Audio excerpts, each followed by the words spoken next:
로베스피에르 혁명의 탄생. 칼 마르크스가 다른 민족을 억압하는 민족은 자유로운 민족이 될 수 없을 것이다 라고 선언할 시대가 도래하고 있었다. 그러는 동안 제언의회가 로베스피에르에게 준 유일한 만족은 노예라는 표현을 자유롭지 않은 사람들이라는 표현으로 바꾼 것 뿐이었다. 디퐁드 노무르 1771년부터 1834년 화학자, 혁명기의 미국으로 망명하여 1802년 세계 최초의 화학 제품 제조회사인 듀퐁이라고도 하자. 드 노무르의 전신이라는 화학 제조소를 설립했다. 듀퐁은 불소 코팅 그걸로 유명하죠. 불소 코팅 후라이팬으로 악령 눕죠. 그날 저녁 자코벤 클럽에서 로베스피에르는 다시 그 주제를 다뤘다. 샤르드 라메트가 그에게 대답하려 했지만 청중의 야유로 발언을 포기할 수밖에 없었다. 자코벤 클럽에서 삼두파의 인물이 불우와 모욕을 당한 것은 처음 있는 일이었다. 그러나 생토노레 가에서는 위치가 흔들린다 해도 의회에서 샤르드 라메트는 여전히 다수의 지지를 얻고 있었다. 다음 날인 5월 15일 로베스피에르의 최종적인 개입에도 불구하고 바르나브가 지지한 법령은 자유로운 부모에게서 태어난 유색인에게 미래의 식민지 의회의 문을 개방하는 레벨 장 프랑스와 레벨 1747년부터 1807년의 수정안과 함께 채택됐다.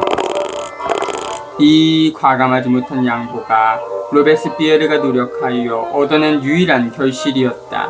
의회는 그의 말에 기울이지 않음으로써 프랑스의 생도맹그 사이의 분리에 이르기까지 10년 이상 지속될 부당하고도 참혹한 유혈의 전쟁으로 프랑스를 몰아넣는다. 이튿날인 1791년 5월 16일은 대조적으로 로베스피에르가 의회에서 가장 크고 풍요로운 성공을 거둔 날이었다. 시간이 흐르면서 의회에 대한 그의 견해는 분명해지고 확고해져 그는 점점 더 의회의 연대감을 느낄 수 없게 됐다. 발언할 때 그의 어조만으로도 사람들은 그것을 알 수 있었다. 로베스피에르는 제원의회 의원들이 거의 모두 부패했다고 보고 있었다. 그들은 유권자들의 위임을 받은 의원으로서 엄격하게 행동하기는커녕 점점 더 공공연하게, 점점 더 심각하게 민중의 의지를 침해하고 있었다. 그들은 혁명을 그 논리적인 기결로 이끌기는커녕 혁명을 배신하고 인권선언을 단지 휴지조각으로 여겼다. 그들은 특권층의 음모를 가차없이 뿌리 뽑기는커녕 끊임없이 타협을 추구함으로써 음모를 부추겼다.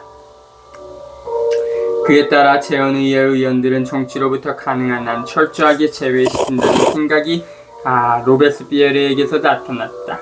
루스의 사상에 충실하고 고대의 위대한 모범을 변함없이 찬양하는 로베스피에르는 이미 여러 차례 민중의 대표라면 진정으로 사리사욕 없는 이들인 만큼 다시 의회의 의원으로 위임받기를 열망하지 않으리라는 것을 원칙으로 간주해온 터였다. 그러나 그가 유일하게 공개적으로 표명한 이 이론적 신념은 앞으로 말할 절박한 실제적 고려를 동반하는 일이었다. 즉 능란한 음모가들을 제거해야 한다. 달리 말해 앞으로 선출할 새로운 의회의 활동은 그 음모가들로부터 전적으로 자유로워야 하는 것이다.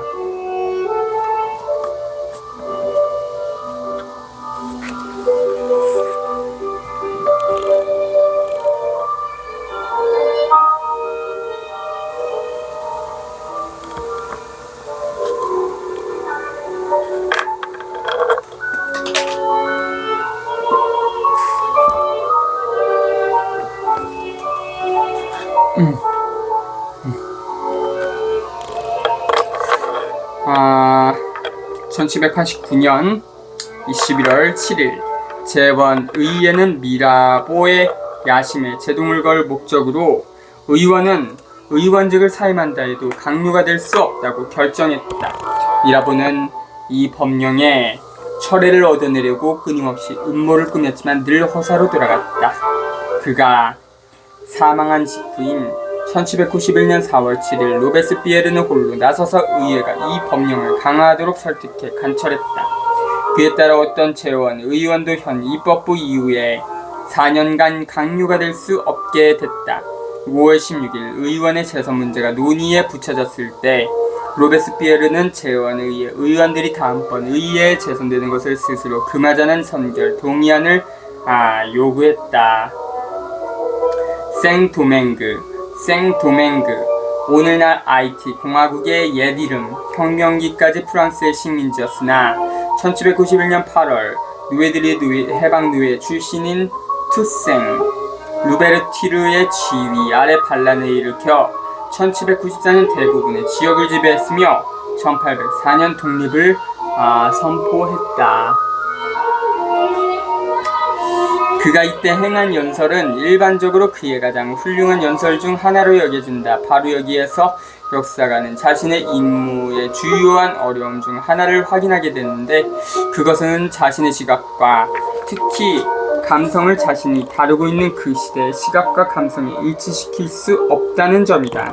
매우 잘 구성되어 있고 매우 능석하고 매우 간절한 로베스피에르의 연설에서 오늘날 우리를 크게 감동시킬 만한 것은 없다. 우리는 그가 자신이 생각하는 것을 모두 말한 것은 아니라는 것을 너무나 잘 알고 있다. 한 구절에서는 예외이다. 나는 위대한 의회들의 전술이라고 불리는 이 새로운 과학을 결코 좋아하지 않습니다. 그것은 너무 음모와 너무나 흡사합니다. 나는 교활한 인물들이 이러한 방식으로 한 의회를 지배함으로써 다른 의회에 대한 자신들의 지배를 확고히 하고 그렇게 함으로써 자유에 대한 재앙인 동맹의 체계, 영향력 있는 특정 인물을 중심으로 한 파벌의 형성을 영속화하는 것을 좋아하지 않습니다. 그리고 우리는 그가 고대 위인들의 무사무욕을 언급한 데 대해서도 여전히 매우 무감각하다. 그러나 로베스피에르의 연설은 즉각적인 열정을 불러일으켰다. 그날 저녁 그의 동의안은 가결됐다.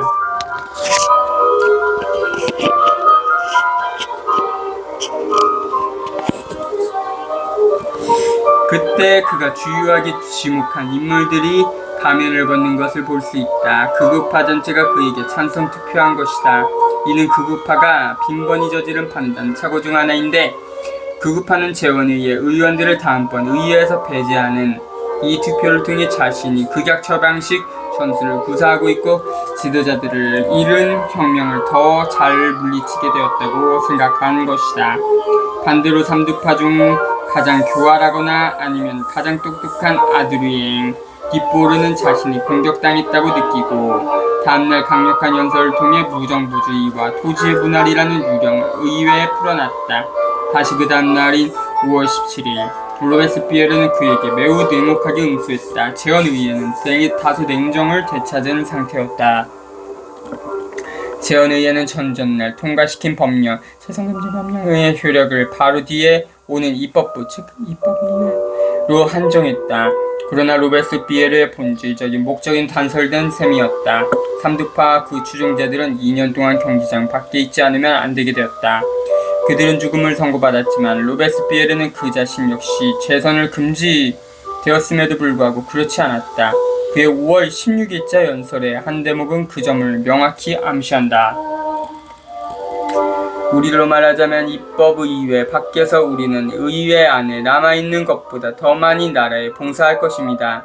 우리는 지식을 필요로 하는 동료 시민들을 계몽하고 공공정신, 평화, 질서, 법, 그리고 자유에 대한 사랑을 사방에 전파할 것입니다.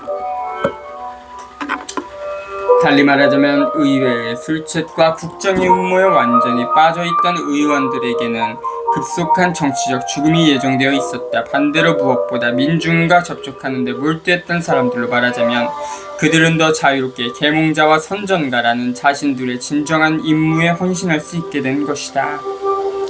이러한 시각에서 볼 때 가장 긴급한 임무 중 하나는 자코벤 클럽을 선동하는 라메르트파와 올레안파의 영향력을 클럽에서 일수하는 것이었다. 국민 전체와의 연결 기구로서 자코벤 클럽은 둘도 없이 소중한 존재였다. 이미 로베스피에르는 며칠 동안 삼두파에게 혹독한 타격을 가한 바 있었다.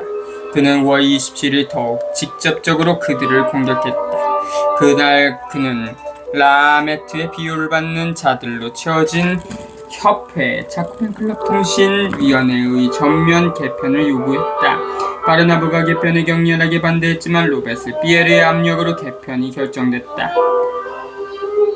개편이 기대한 결과를 낳지는 않았다. 전 위원들이 거의 전부 재선됐기 때문이다. 외무 대신 몽모랭의 첩자 본까레르는 떨어졌지만 디보르는 지명되었다. 삼두파는 매수된 일부 민중 지도자들의 은밀한 지지를 기대할 수 있었기 때문에 여전히 강력했다. 로베스피에르가 3년 후 자신의 공책이 기록한 1791년 5월에 논쟁에 관련된 글을 인용하면 다음과 같다. 미라보의 친구들은 당통에 입을 다물게 만든 것을 큰 소리로 자랑하고 있었다. 그리고 이 인물이 살아있는 한 당통은 벙어리였다. 당시에는 내가 그리 중요하지 않게 여긴 일화 한 가지가 생각난다.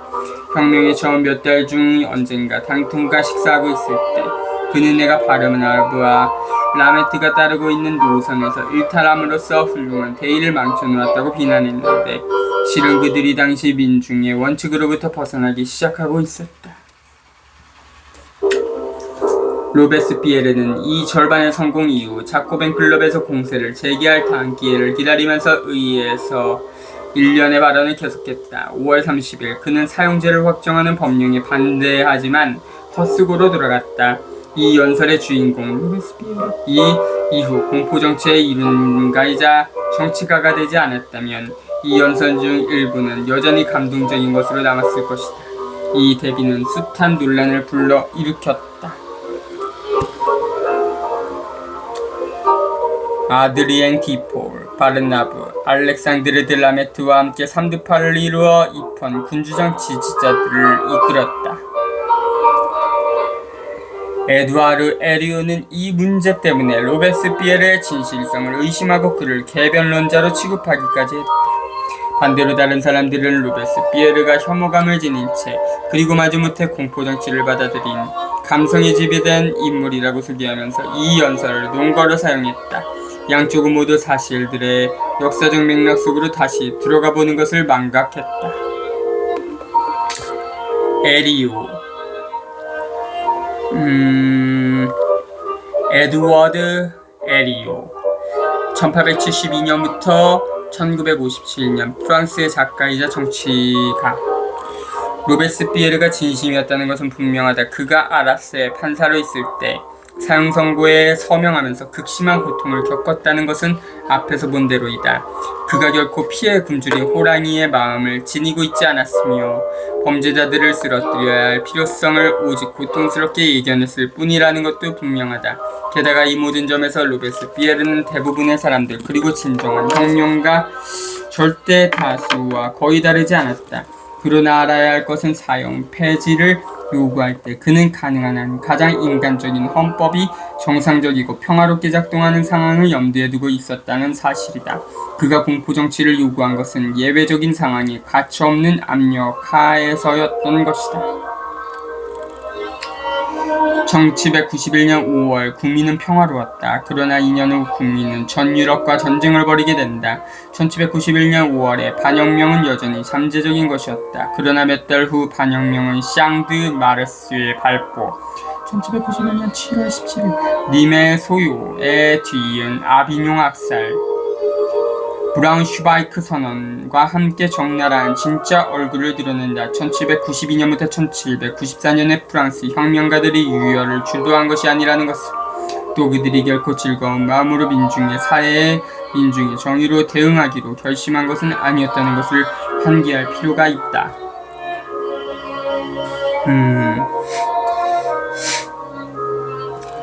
님 소요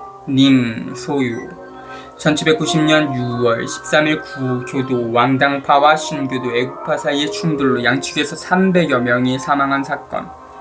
아비뇽 악살 1791년 8월에서 10월까지 반혁명 세력의 지지를 받는 온건파 시 당국과 급진적 혁명 세력의 충돌로 수십 명이 사망한 사건. 브라운슈바이크 선언 프랑스의 망명 귀족들이 작성하여 부여있은 군대의 지휘관 브라운슈바이크 공작이 서명한 선언문. 왕실이 최소한의 모욕이라도 당한다면 파리시를 군사적으로 응징하여 완전히 파괴함으로써 본보기로 영원히 기억될 만한 복수를 하겠다고 위협했다. 이 선언은 8월 1일 파리에 알려져 파리 시민들을 격분시켰고 결과적으로 왕정에 몰락을 가져온 8월 10일 봉기의 한 원인이 됐다.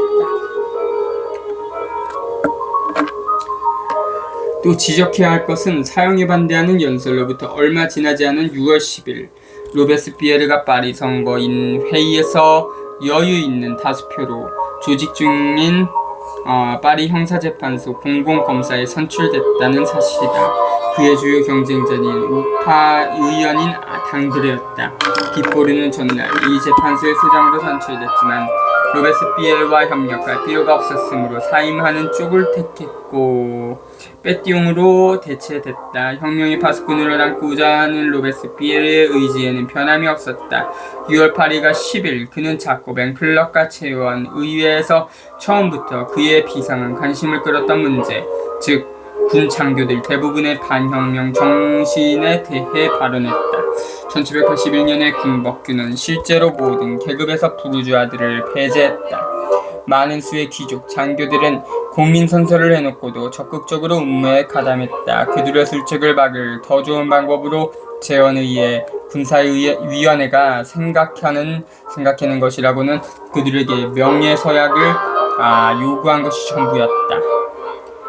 로베스피에르가 요구하는 것은 수상한 장교들을 무조건 파면하고 그들을 민중 출신 장교들로 대체하는 것이었다. 어쩌면 이렇게도 똑같은가. 신태길도 선서한다고 하며 증인을 믿어야 한다고 하지 않았나.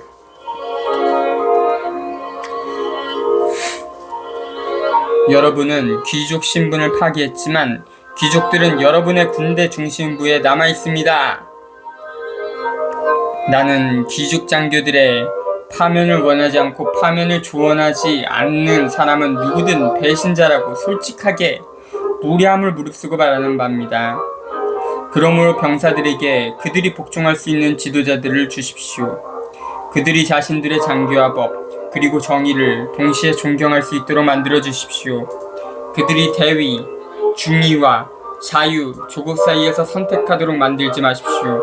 오늘날 온 힘을 다해 프랑스 병사들을 지적인 능력도, 영혼도, 조국도, 자유에 대한 아무런 감정도, 인간의 존엄에 대한 아무런 생각도 없는 꼭두각시로 바꾸려 하는 것은 얼마나 기이한 계획입니까?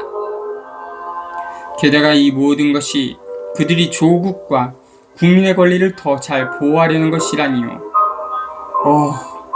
지금 군의 규율이라는 단어가 얼마나 기이하게 악용되고 있는 것입니까? 이번에는 로베스피에르는 전적으로 혼자였다. 방초대 서기에서는 그에게 박수갈채를 보냈지만 어떤 위원도 심지어 빼띠용이나 비주조차도 감히 그를 지지하지 않았다. 군사위원회의 계획은 거의 만장일치로 채택됐다. 그리고 우파 신문들은 모두 로베스피에르의 전복적인 생각을 웃음거리로 만들었다. 그는 자신의 생각을 실현하게 될 때까지 2년 동안 늘 그렇듯이 끈기 있게 그 문제에 매달리게 된다. 그리고 주르당, 장 바티스트 주르당 1762년부터 1837년 오슈 루이 라제어 오슈 1768년부터 1797년 끌레베르 장 바티스트 끌레베르 1753년부터 1800년 발소 프랑스와 사바링 말소 1769년부터 1796년과 같은 구체제 시기에 평민 하사관들이 승승장구하는 상킬로트 군대의 민중 지도자가 되는 그날 혁명의 적들은 더는 웃지 못하게 된다. 로베스피에르는 전혀 다른 문제에서 이와 같은 끈기의 다른 예를 보여줬다.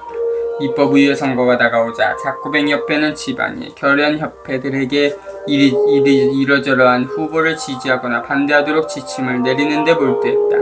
이러한 목적으로 회람장을 작성할 책임을 맡은 사람은 로베스피에르였다. 그는 자코벤 클럽의 마음에 드는 후보의 특징을 묘사하여 그 임무를 수행했는데 거기에서 올레앙파와 라메티파는 자신의 모습을 거의 발견할 수 없었다. 그러나 특히 6월 19일 그는 자신의 회람장 초안을 제출하면서 선거회의에 참석하려면 하루치 급료를 이뤄야 하는 비교적 가난한 선거인들에게 급료를 보상해준다는 자신이 고수해왔던 생각을 거기에 덧붙였다.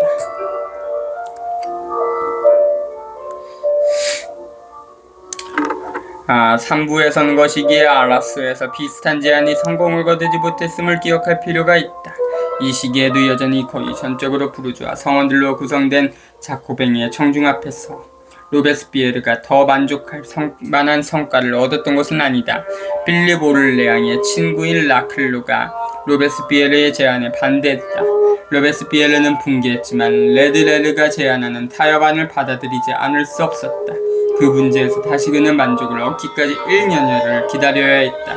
그 외부에 알려진 이 제안은 적어도 민중 내에서의 인기의 상승, 그가 그것을 목표로 삼지도 않았지만 그에게 확보해졌다. 이 6월부터 피할 수 없는 인코르티블 로베스피에르. 벌써부터 이 형용사는 언제나 그의 이름 앞에 쓰였다. 의 초상화는 당시에 유행에 따른 열광적인 사행시와 함께 파리 도처에서 발견되었다. 그리고 반동적인 라크레텔은 로베스피에르만이 의회 청중석의 민중들로부터 진실한 박수각제를 얻고 있음을 인정해야 했다. 라크레텔, 장 찰스 샤르르 라크레텔, 1757년부터 1824년 빼앙클럽 창설자 중 한 사람이다. 입법의회 의원이었으며 8월 10일 봉기 후 정치생활에서 은퇴했다. 프랑스 혁명을 다룬 여러 권의 책을 집필하였다. 로베스피에르는 장교들의 파면 문제에 대해 발언할 6월 10일과 애국적인 견해 때문에 투옥된 부리꽁트 로베르의 주민들을 열렬하게 옹호한 6월 18일 사이의 의회에서 한 번도 발언하지 않았다. 그러나 6월 14일 구체제 시기와 다름없이 파업과 노동자의 결사를 금지하는 루시아 플리의 법이 결의됐다.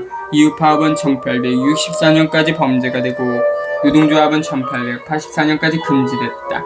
노동자들은 거의 100년간 법적으로 고용주들의 처분 아래 놓이게 된 것이다.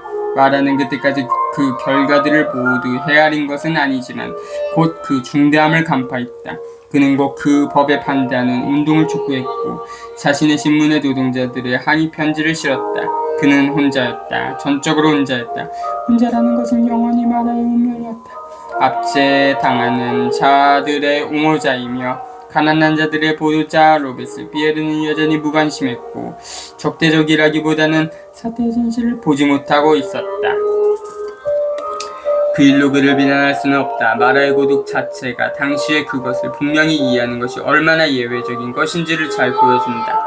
오직 루시아 플리에나 바르나브 같은 대부르주아지의 지도자들만이 당시에 자본주의가 제기하기 시작한 문제들에 주의를 기울이고 지속적으로 관심을 가질 수 있었다. 로베스피에르는 예외적으로 사회적인 문제들을 생각할 때조차 루소가 그 문제를 제기한 용어들 속에 머물러 있었다. 예를 들어 유산상속의 권리를 법으로 제한할 것을 요구했던 1791년 4월 5일의 연설에서 이 점이 가장 분명하게 드러난다.